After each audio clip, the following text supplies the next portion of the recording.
বেরিয়ে পড়লাম বাহনের উপরে চেপে, ঝোলা কাঁধে আর হাতে ট্রলি নিয়ে 4/3/2024 সকালে। গন্তব্য ভারতের দেয়াল পেরিয়ে ভুটান।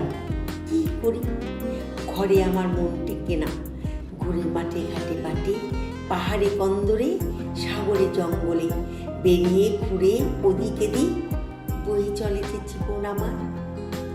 আলিপুরদুয়ারের ফ্ল্যাট থেকে নেমে বসতে না বসতেই হু হু করে ছুটে চলল গাড়ি জয়নার পথে।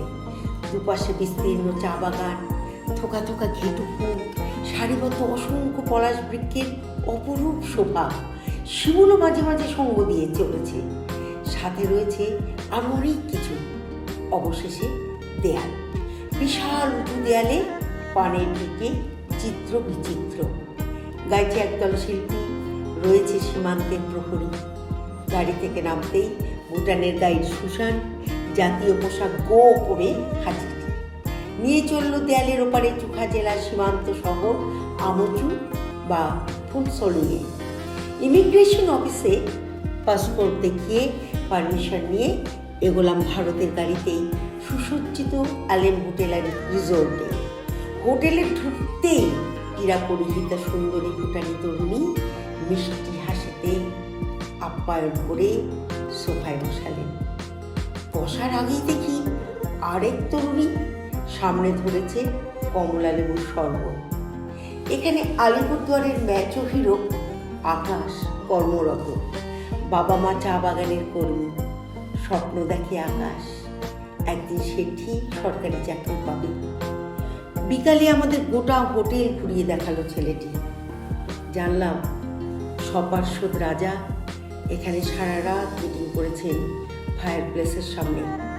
রাজার ভূমিকা ভুটানে ভীষণই গুরুত্বপূর্ণ। ভুটানের নাগরিক ভীষণ ভালোবাসে রাজা রানীকে, রাজ পরিবারকে। জানলাম এখানে দ্রষ্টব্যর কথাও। সন্ধে নামে মৃদু সুরে, কাছে দূরে আলোর মেলা। আকাশকে বললাম ভুটনিজ খাবার খেতে চাই। ডিনারে সবার জন্য সেই ব্যবস্থাই করা হলো। ভুটানে ব্রেকফাস্ট ও ডিনারের সময় 8টা থেকে 9টা।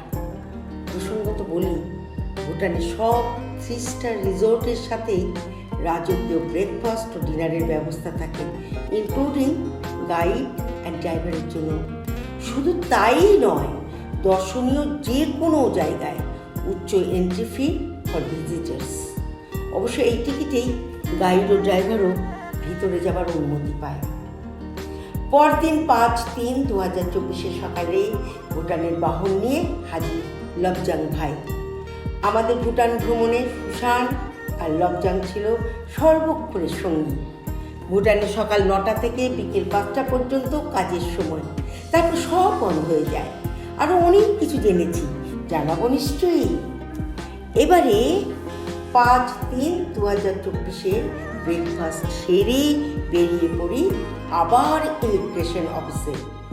এবারে 500 টাকা করে per head travel insurance, plus 1200 টাকা per head per day sustainable development fee, অর্থাৎ active contribution to Bhutan's economic, social and cultural development from the visitors.